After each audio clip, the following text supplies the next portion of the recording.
We are following some breaking news right now. A pursuit is underway, and our assignment manager Mark Lou is at the desk with the view from SkyCal. Mark. That's right, Marcy. SkyCal literally just getting overhead right now. LA County Sheriff's Department chasing a stolen silver Kia on surface streets in the Maywood sort of commerce area. This is the vehicle in question now. For about the last 20, maybe 15 minutes, Los Angeles County Sheriff's deputies have been chasing this silver Kia here, described as a stolen vehicle. Lights and sirens right behind this driver. They were on the 105 freeway, then they got on the northbound 710. And just, I can tell you, in about the last 60 to 90 seconds, the watch commander and the air unit have made a decision to go into what's called surveillance mode. And we have seen this before. This is where the patrol units that are in lights and sirens pursuit behind this driver are going to back off. They're going to give this driver some space here as they head through these surface streets and only follow it with the air unit. Now, there is a very experienced air commander in that helicopter, that Sheriff's Department helicopter,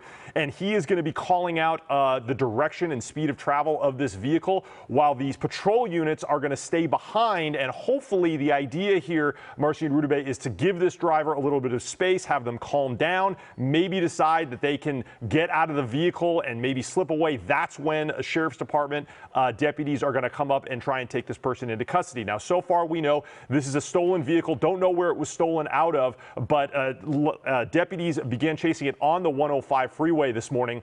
And there's only one person in the vehicle so far. I've definitely heard the patrol units and the air commander discuss how they only see one person in that vehicle right now. No information about whether or not they are armed.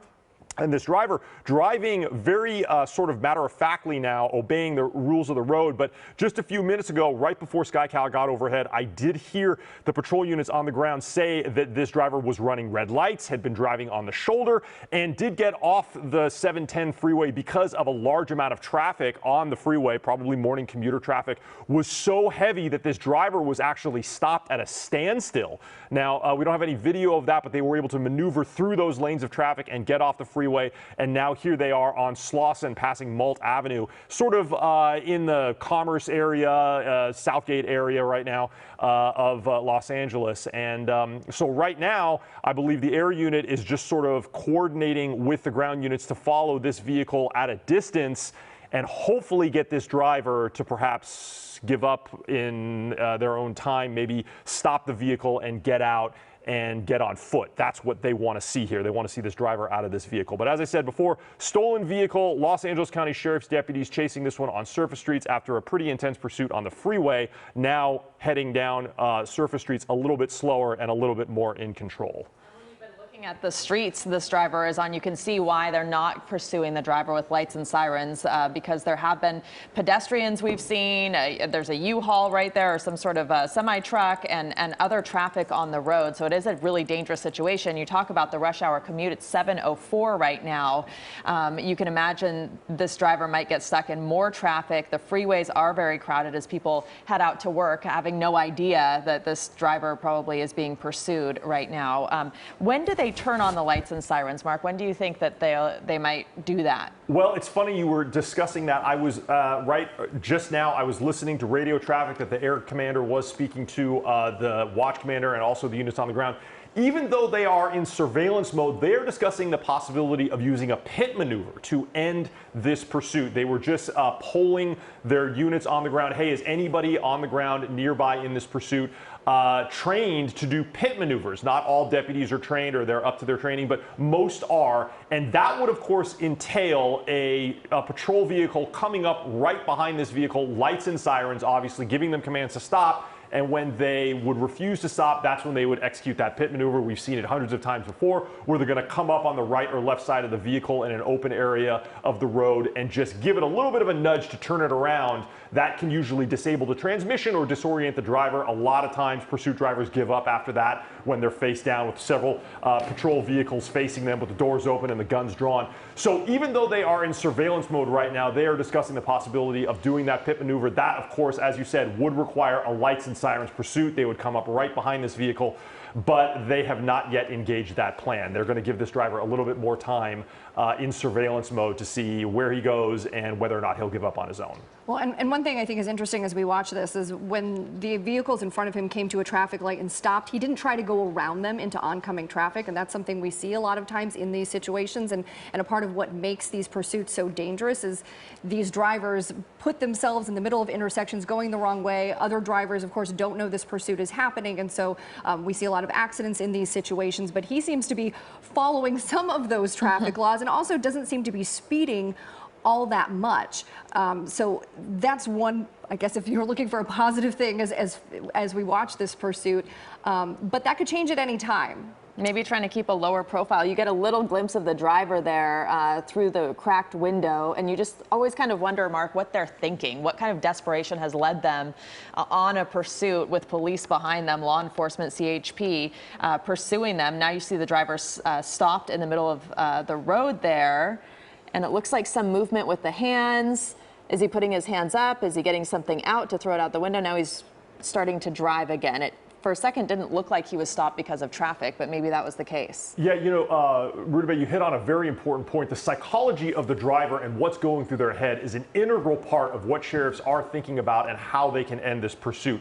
Time and time again, when we have actually spoken to drivers that have been involved in pursuits, they've done their jail time, they've get out, we've asked them in the past, why did you think that you could get away, or did you feel that you could get away? And every time, every one of them said, I really couldn't explain it, but I felt that since there was nothing in front of me in terms of law enforcement, I could just keep going. And that if they were behind me, they had lights and sirens, if I just tried a little harder, I could get away. Now, obviously, you know, in hindsight, they would say, well, that obviously wasn't right. I did not get away. I was taken into custody. But a big part of it is the lights and sirens behind the driver can sort of not encourage them, but make them put their foot to the pedal and keep going, which is why sheriff's deputies sometimes use surveillance mode to get those lights and sirens behind or out from behind the driver's rear view mirror. It can help them calm down a little bit and think, you know, maybe this is over, maybe I can get out of the car. That's really what sheriff's deputies, any law enforcement wants to see, is the driver getting out of the car, because the danger level drops tremendously when there's no longer a fleeing vehicle. You know, I mean, this car is essentially a guided missile right now, where you don't know what the driver is going to do. They can act erratically, and there's extreme, you know, possibility of property and life being lost during pursuits, which is why they're so harrowing and so dangerous. Now, a pit maneuver still hasn't been executed here, and I don't know if they're going to be able to do that on busy morning traffic streets. They never want to commit a pit maneuver when there's other vehicles ahead of the fleeing vehicle, because pit maneuvers sometimes don't go exactly as planned, and that can spin that car out of control. The last thing a sheriff's deputy wants to see is that fleeing vehicle collide with an innocent vehicle during the course of a pit maneuver. So they're really going to hold off on doing that until they are absolutely sure there is no one else on the road, and there's no possibility of them colliding with an innocent vehicle here. Now, SkyCal, our pilot's going to do a really good job here to try and maneuver around that big rig. Of course, that fleeing vehicle right there behind that big rig. This is one of the air units, that green and gold. For those of you that follow us on the assignment desk, we love tracking the different kinds of law enforcement helicopters. That is definitely a Los Angeles Sheriff's Department helicopter. The green and gold demarks those colors. They fly around in this area here, and that's probably the air commander who's looking directly at that silver Kia Soul. Again, a stolen vehicle that the Sheriff's Department started chasing. Los Angeles Sheriff's deputies on the 105 started chasing this morning, just about, I'm going to say, maybe 30 minutes ago. And we've been overhead here now 10 minutes watching this driver kind of, like you said, obey laws here on the surface streets. Speed's not excessive, and it seems to be stopping at all the stoplights now. If you're just now joining us, it's 7:09, and we are following a pursuit by the LA County Sheriff's Department of the stolen silver Kia vehicle. It was reported stolen out of Bell Gardens. It made its way through the Maywood Commerce area. It's now in Whittier on Paramount Boulevard during the morning commute. Very busy roads out there. It's on surface streets and seems to be obeying most of the laws most of the time. No lights and sirens at this point pursuing this driver, but the air units are in the air watching. We don't know know if the plan is to use spike strips to perform a pit maneuver to start using lights and sirens, but a lot of people to take into account who just are on their way to work, might be walking outside. It's a very dangerous situation right now. And of course, law enforcement, the sheriff's department, and the officers don't know if this person is armed. They don't know what this person is thinking, how desperate this person is. And this car basically is a weapon, like guided missile, as you called it, Mark.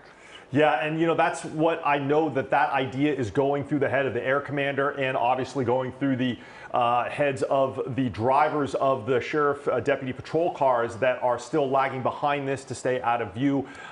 Thankfully, this driver appears to be, obeying all of the traffic laws. But now here, is it a parking lot? I couldn't really tell. It looks like he's in a parking lot. This could be a possibility that maybe he's going to park the vehicle and bring this to an end. No, it looks like he's going to head back out onto surface streets. No, this is still a part. Is this this might be a mall of some kind here. Let me see if I can bring it up. We see a subway right there. On my map. Oh, this might be the Pico Rivera Town Center, possibly. I'm checking my GPS. I'm taking a look here on my computer screen, a map that shows all of the air units. There's a lot of media airships overhead and one law enforcement helicopter following this vehicle here. But yeah, I think this is near Washington Boulevard and Rosemead Boulevard here in the area of Pico Rivera.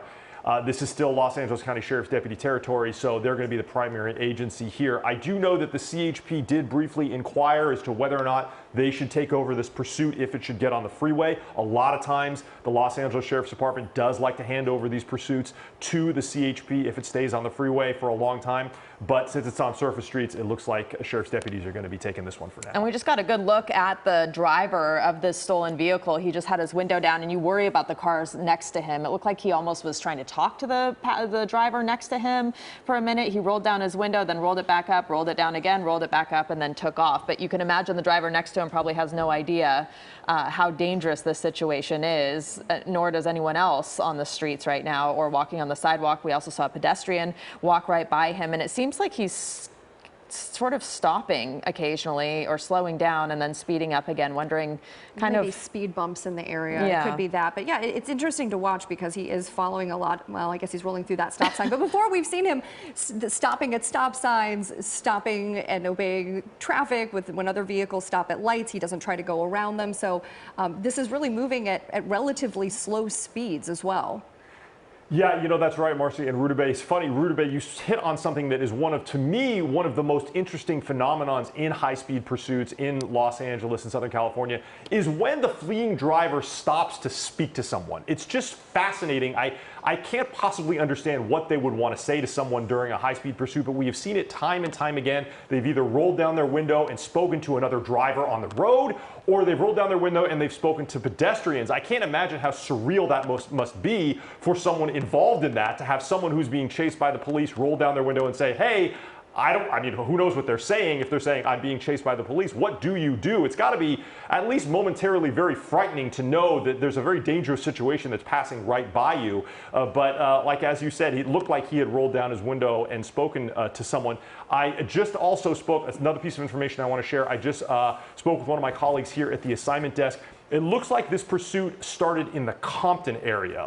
Los Angeles Sheriff's deputies picked this up at Long Beach Boulevard and Bullis in the Compton area. So it did start on surface streets and then made its way onto the freeway. I can tell you, we started hearing about it when it was on the freeway, but it looks like it did start in the Compton area this morning on a surface street there. And the other thing we see often in these pursuits is people who see it on the news, they know it's coming into their area, or they hear the lights and sirens, and they actually go outside to shoot it on their cell phones or catch a glimpse of it, which of course is very, very dangerous. So don't do that. Just we're following it for you from a safe distance from the air. You definitely don't want to be anywhere near this. We don't know if the driver's armed. We don't know if the driver is dangerous and what this driver might be thinking, what the driver might do.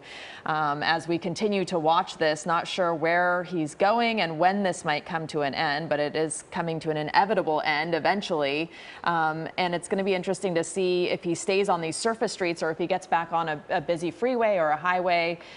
Just wondering where he's going, or if it's just an aimless kind of situation where he's driving aimlessly. Yeah, that's what it seems like. A lot of times you see these drivers go to areas they're familiar with, but this has been going on for How long now? About a half hour or so, Mark, and it does seem that the driver is just sort of going aimlessly, maybe hoping to buy some time, potentially lose law enforcement. And that's often a tactic we see from these drivers. They just hope that if they drive around for long enough, perhaps they'll get to an area where they feel it's safe to bail. That's exactly right. You know, you make a very good point. And one thing that we are not seeing so far with this driver, so many times we have seen drivers return to areas they're familiar with. Now, this pursuit started in the Compton area. We don't know if it was stolen from there. It's possible that this vehicle was stolen in this area, or this driver may be familiar with this area. He does seem to be driving, like you said, sort of aimlessly in a residential area, but maybe he's familiar with this and he's possibly looking for someone. You also, Rudabeh, you had mentioned the concept of people coming out of their homes to watch this, or perhaps, you know, try and get, personal video of this on their cell phones or whatever. That is the bane of law enforcement's existence. Time and time again, they have told us that people that do that, it ratchets up the danger and the intensity and the anxiety level of the law enforcement officers that are chasing this pursuit. Because having a bunch of innocent bystanders out there just makes it so much more chaotic and complicated. During this pursuit, they ask everyone, look, please stay in your homes. We don't know if this driver is armed. We don't know what's going to happen with this driver. They're acting erratically.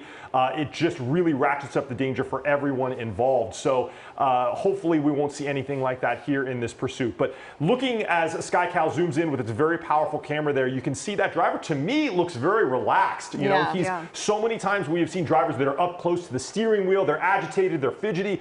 This driver, if he wasn't in a pursuit, I'm not sure he would look like he was worried about anything at all. So obviously very comfortable in this position right now and obeying the rules of the road.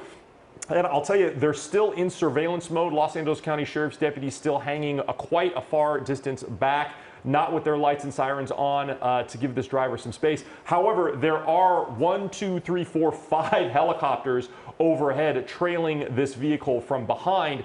So if he has his windows down, he definitely can hear the buzzing of the rotors above him. And there's the LA County Sheriff's Department helicopter, again, the air commander in that, giving the updates to the units on the ground and the dispatch center, letting them know this pursuit now in the Whittier area, Montebello area. Actually, our GPS is a little bit off there. But just between Whittier and Montebello here on Surface Streets Paramount and Whittier Boulevard right now. And he's at a standstill right now. And you talk about him being relaxed. When the window was down, we saw him, it looked like he was almost looking up at the helicopters. That's what I was going to say. And then he's wearing his seatbelt. That kind of struck me. He's kind of obeying the laws, wearing his seatbelt. And at one point, it looked like he might be driving with his knees or something and opening something, maybe a cigarette, or he was handling something.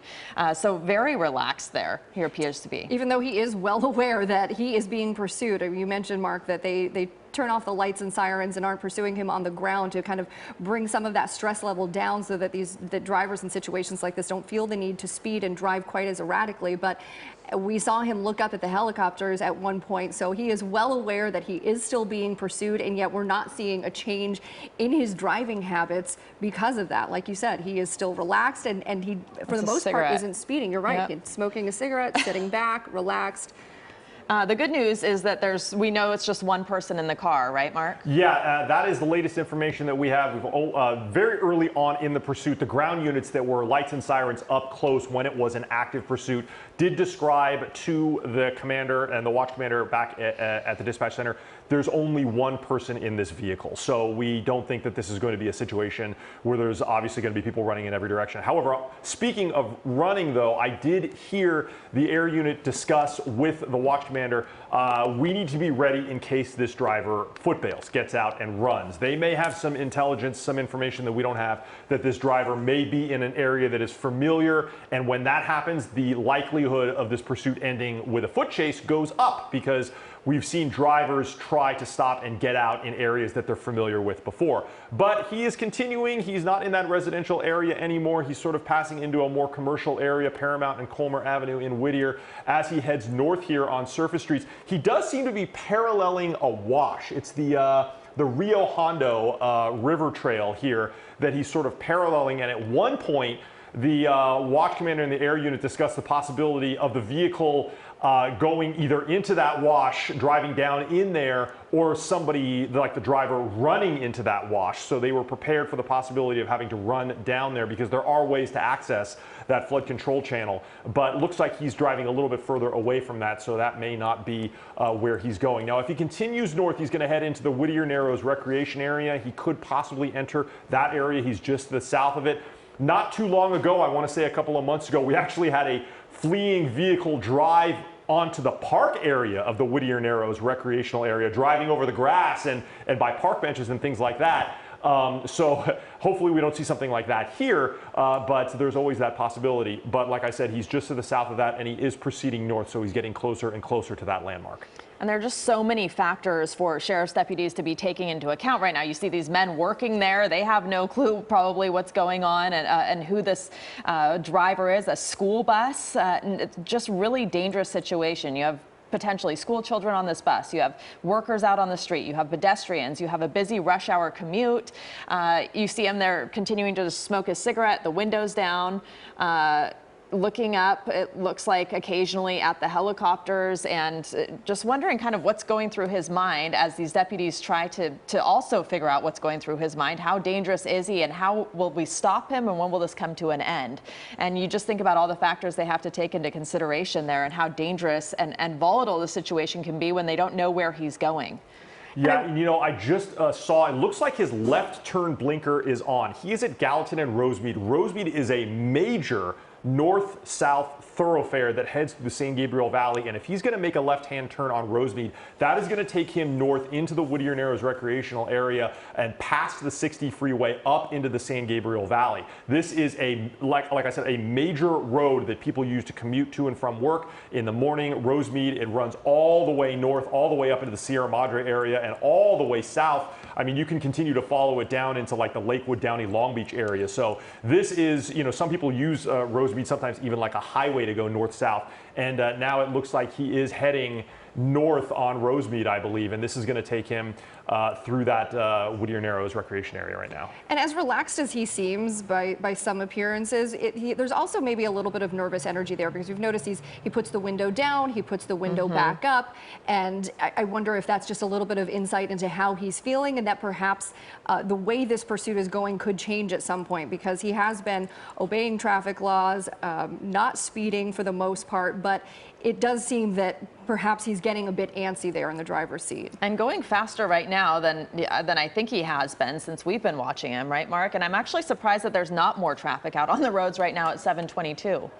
Yeah, you know, that Rosemead, I agree with you completely. It does look like he's going to go faster. I'm going to send a message to SkyCal to see if they can put their speedometer up to see exactly how fast this driver is now going. But it does to me look like he did speed up to maybe about the 45 mile an hour, 50 mile an hour sort of speed limit area here. Rosemead, as you can see, is big. It's got 3 lanes, and now he's going to make a left-hand turn here. I'm not sure. This is San Gabriel, I believe, that he's turning on here. So he is now going to skirt the southern end of that park area, and San Gabriel will still take him into the San Gabriel Valley. It goes west for a little while here and then heads north. We're going to pass right by the Montebello Town Center.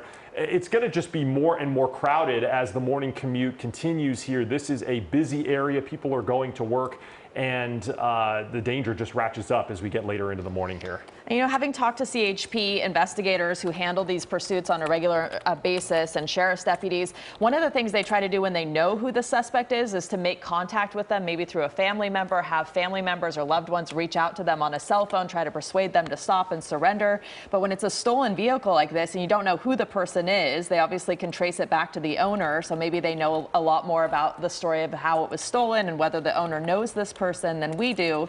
But potentially they have no idea who this person is, so they can't really get into the psychology or try to convince the person to stop in any other way other than pit maneuver or spike strips, hoping he runs out of gas or hoping that he actually stops and surrenders himself.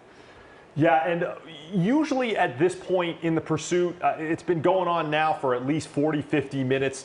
We start to see a pattern sometimes with the way the driver, either where they're going or how they're driving. But I'll tell you, Rudabeh and Marcy, he's all over the place. There seems to be no geographic location that he's comfortable with. Every time he heads into a neighborhood, he heads somewhere else. This is the first time that he has been in the San Gabriel Valley now. You know, it started way down on the 105. Now we're much further north.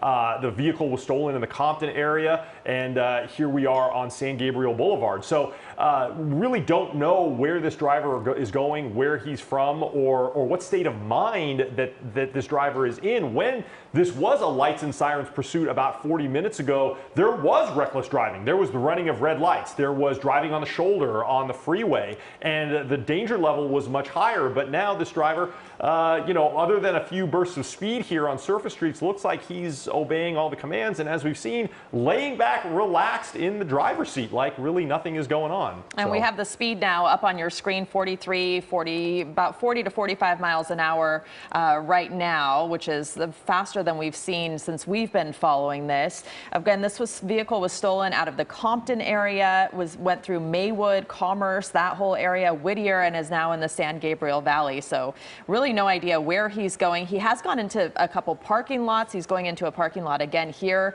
Lucky right now that it's 7:26 and it's not full of people, but there are some cars making their way through, some shuttles. We saw him go by a school bus earlier, actually stop at a stoplight next to the school bus. That gives you concern. You don't know if kids are on board that. We don't know if there are going to be pedestrians here or workers. We saw him flying by some workers earlier too. And it just makes you concerned for all the people who are in the surroundings of this pursuit who don't know what's going on. They don't know to take cover. They don't know okay, it looks like he's come to a stop now in a handicapped parking spot, no less. Yeah, this looks like this is just like a small unnamed shopping center, maybe a grocery store here and a couple of other businesses. And here, this driver now out of the vehicle. This means that Los Angeles County Sheriff's deputies, probably from the Temple City Station, are going to engage very quickly to try and take this driver into custody. The air unit is still overhead. They have got eyes on this driver. Looks like this is probably the supermarket that's right here. I don't know what kind of supermarket it is. I did hear the air unit just copy to all the units on the ground. You know, a male, long, dark hair, wearing a tank top, white shirt. And I can hear them now trying to coordinate to get units to go in. I don't know. That's him right there. Yeah, that's him. And, you know, he has a backpack on, which is probably a cause for concern for law enforcement officers. We don't know what's in that backpack. He's getting back in the car now. It almost looked like he tried to go into a business and then thought twice and went back to the car. Yet, perhaps. Yeah, but there are cars parked in that area, so it kind of makes me think that maybe it is open, but we now see law enforcement on the ground, and he's taking off again. Yeah. So they had an opportunity to engage him. He had an opportunity to surrender there, and instead he's getting back in the car and trying to escape, but it looks like he's surrounded now because he is in a parking lot after all. Yeah, this is the parking lot of a Walmart here. It looks like he was going to try and get in. I bet you he saw that LA County Sheriff's air unit, and that's when he realized he was still being chased. This is extremely dangerous. Now he is going to try. This is now assault on a police officer, a very serious felony. This may mean that they are not going to go into surveillance mode again. When he makes contact with a patrol unit like that, they will consider that assault on law enforcement, which ratchets up the intensity here. It shows that the driver is willing to, engage deputies in that manner, very aggressive, and you can see they're right on his tail now, and this driver now exhibiting those aggressive driving behaviors that we heard about at the beginning of this pursuit, blowing through stop signs, and now back on surface streets here in this area here just to the west of the Whittier Narrows. I call it the Rosemead area right now. And still using his signal when he's turning, which kind of blows me away. But you just think how dangerous that situation could have been if he is armed. We don't know what was in that backpack he was carrying. And if he went into a Walmart or a crowded shopping center where we did see a lot of cars parked outside that business, that would have been a very dangerous situation. It would have completely changed the game. I mean, this is a dangerous situation as well. But now, these law enforcement officers are very experienced at these types of pursuits. There are different techniques that they can use. They've already obviously verbally told him and commanded him to get out of the car and to probably put his hands up and drop the backpack. He did not obey those commands. commands and instead actually assaulted a police officer with the vehicle there, hitting the law enforcement vehicle. And now the pursuit has resumed. And it's gone into a residential area, which adds additional concern because it's 7:30 in the morning. You have to imagine that there are families who live in this area who will be heading out to the bus stop, taking their kids to school. And now there is this vehicle that you can tell that his anxiety level has increased now with that confrontation with law enforcement in that parking lot.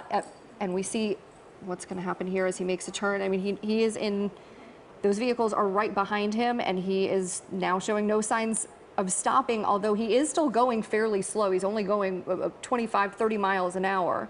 Yeah, I really thought that this was going to come to an end when you saw all those vehicles surrounding him and the door opening, at least. It looked like it was going to come to an end in that parking lot, but instead he took off again. Yeah, that's right, Rudabeh. You know, I'm going back and listening to some of the radio traffic that I had here at my computer. The reason that he was unable to get into that Walmart, sheriff's deputy say, is because the Walmart wasn't open yet. It was still closed. So he approached the doors and then turned around. Now, what we saw in that Walmart parking lot when those sheriff's deputies were trying to get close to him, it sounded like the air unit was giving commands to those deputies to surround him, to try to block him in. He was able to get away, obviously, as we saw. And that air unit, when they saw that collision with that patrol unit, called out a police code on the scanner. They said he 245 a law enforcement officer. 245 is the sheriff's code for assault on a police officer. And that air unit said, we need to engage him in a pursuit. No more secure surveillance mode here. We are going to stay on this driver, lights and sirens, because he has committed an assault on a deputy. Because he is clearly so dangerous. And on the right side of your screen, you're seeing what happened just a few minutes ago in that Walmart parking lot where he had gotten out of the vehicle, walked up to the Walmart, realized he couldn't get in, and then walked back to the vehicle. He was surrounded by officers. You saw that collision there, and then he took off. So that's what you're watching on the right side of the screen. On the left side of your screen is what's happening right now. You can see multiple vehicles right behind him. One officer out with his gun drawn, trying to get this driver to exit the vehicle, but there is no sign that he is going to do that. He could take off again at any moment. And the sheriff's deputies kind of seem like they're waiting for instructions. You see them kind of going forwards and then stopping. At one point in that Walmart parking lot, you could see the driver actually driving in reverse to outmaneuver the vehicles who were pursuing him. So clearly now we see him again. He's taking off. We get little glimpses of him through the open window occasionally, smoking a cigarette, wearing his seatbelt, just kind of appearing to be relaxed, although I'm sure in this situation, you know, he's not as relaxed as he might seem. Well, and we saw just that relaxed sort of vibe when he got out of the vehicle. He didn't run towards that Walmart. He walked very casually, trying to blend in probably with anyone who was in that parking lot and might see him walking in so that he would look like just any other shopper there that morning. And even walking back, once he realized the Walmart was closed, he could hear and see the helicopters up above. He still didn't pick up his pace and really seemed to take off until he got into his vehicle and saw all of those sheriff's vehicles starting to surround him. And I just counted at least 8 law enforcement vehicles. I think they're all sheriff's deputies following him at this point. He's stopping at the stoplights and stop signs for the most part. He's run through a couple of them, but every time he does, he's surrounded by people just trying to make their way to work or school or whatever they're doing, just going about their business. And at one point it looked like Mark, he rolled down his window, appeared to be talking maybe to a driver next to him, rolled it back up again, looked at the choppers above him, and you see a door open on one of the sheriff's vehicles right now. We saw someone before get out, a law enforcement officer draw the gun, and then it resumed again. So several times it's looked like it was going to maybe come to an end in different ways and then resumed. And it looks like the car next to him also has maybe the window down a little bit, and that can make you a little nervous when you see what's going on. And a pedestrian right here running toward the car. Oh, this is very bad. You do not want to do this. This is exactly what sheriff's deputies do not want to see here. This person interfering with a pursuit ratchets up the level of danger here. You know, deputies do not know if this person is being aggressive towards law enforcement or aggressive towards the driver. But now, thankfully, now we are getting away from that situation. Rudabeh, I want to make comment on a very astute observation you made, that there were 8, possibly 9 sheriff's deputy patrol cars behind this vehicle. They are going to have a very aggressive response here because this driver is basically now considered armed and dangerous. When you make contact with a sheriff's vehicle, as I had commented before, it's assault on a police officer, and they are going to treat this driver as hostile towards law enforcement, as aggressive and dangerous towards law enforcement. So we're going to see probably a lights and sirens level pursuit here for the duration of this engagement. And they are going to up the level of officer or deputies that are going to be behind this driver now and treat this person, as I said, as very, very hostile because this driver has shown a willingness to collide with a patrol vehicle and not stop, not have any regard for that and keep going. I can also tell you when they stop their vehicles there and they open those doors, they are giving commands to this driver loud and clear on their loudspeakers to surrender, take the keys out, throw the keys out, and get out with their hands up, and this driver is not complying. Now, we are back here in the Whittier Narrows recreation area.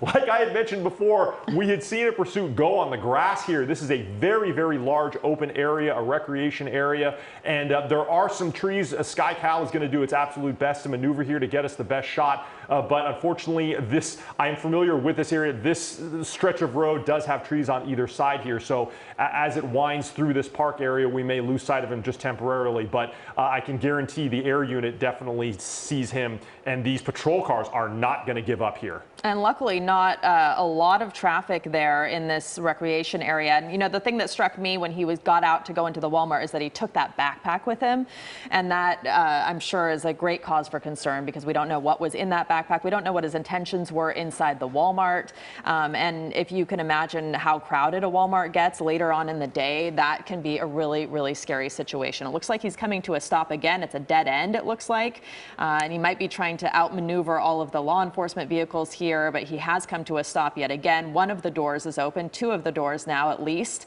of the sheriff's deputies, three, and we know how many of them there are surrounding him right now. So now it's really coming down to the end game here. What is he going to do? Is he going to obey these commands? Is he going to get out of the car? Is he armed? We know that he is dangerous and he has no regard for the safety of these officers, as we saw from when he bashed his vehicle against the officer's vehicle. And you can see they have the vehicle surrounded. The deputies are out with guns drawn, no doubt, shouting commands to get out of the vehicle with his hands up.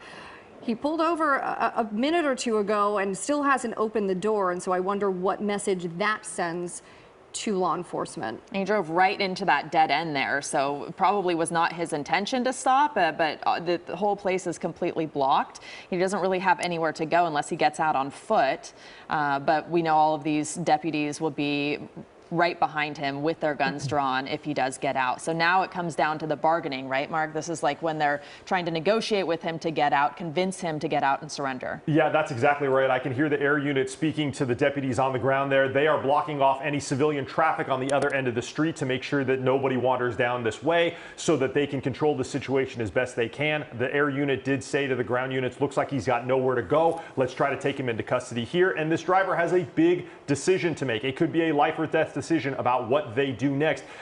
We have seen before, if this driver makes an aggressive move with the car, deputies may open fire because they feel that their lives are in danger. The best thing that this driver can do at this point is simply to give up, to put his hands out. They've got a good view. He can see everything that's going on right out his left side window. Now we're seeing one of these deputies units come up. They may very gently tap the back of that vehicle here to make sure that he cannot back up. There is the possibility this vehicle could back up a little bit and maybe get around there. It would be very dangerous for the driver to do that, but he could try and escape by either knocking over that sign or something like that. Hopefully he will not do that. You can see at the top of your screen, it looks like one of those sheriff's deputies has brought out a ballistic shield. That's what deputies are standing behind there. They may use that to approach the vehicle to make sure that this driver doesn't try and pull out a firearm or some other kind of weapon. We haven't heard anything like that. There's no evidence that so far that this driver has any kind of a weapon in the vehicle, but sheriff's deputies, they're not going to take a chance. They're going to treat this suspect as armed and dangerous, and I can tell you right now, they are giving this driver commands to surrender, come out with their hands up. Now we're seeing the driver's door opening, and it looks like he's going to comply, and this pursuit finally now coming to an end here in the Whittier Narrows recreation area. Yeah, such a kind of an ideal way for something like this to come to an end because there aren't a lot of people around. There's not traffic. He didn't bring his backpack out, because even though they have their guns drawn, if he was behind the vehicle and he rammed one of them or rammed one of the cars, he could still really injure them. So it has come to an end peacefully, and we've been watching this now for how long? An hour. It started in Compton, it went through Maywood and Commerce, then into Whittier and the San Gabriel Valley, where it has now come to an end in this recreation area relatively peacefully. Yeah, it's, you can see there, it looks like that driver maybe struggling just a little bit, but, you know, they are taking him into custody. They patted him down. They're going to check that car just to make sure there was nobody laying down in the back seat or the trunk. They always make sure, and hopefully we will see these deputies once they open up. We might show, they'll hold up their hands with 4 fingers up. That's code 4. That means situation under control. That's what we're looking for. They'll probably hold their hands up. There it is, code 4 to the air unit to make them aware there's nobody else in the vehicle and everything is over here. Okay, and this is, I mean, exemplary work by the sheriff's office here, because we watched step by step. At first, when we came to it, it was just air units overhead. They were not doing a lights and sirens pursuit, trying to keep this as safe as possible. And that's exactly what happened. There wasn't a point that we saw when we first came to this at the top of the hour where there was an immediate danger for pedestrians or other drivers. We didn't see this driver running red lights, running stop signs. We didn't see a lot of pedestrians out on the street running out. We did see that one man run up to the vehicle. But fortunately, this stayed relatively safe as far as pursuits go, and a lot of that is because of the way the sheriff's office chose to pursue this driver. Yeah, you know, that's exactly right, Marcy. This is possibly what you were touching on here is why they do surveillance mode.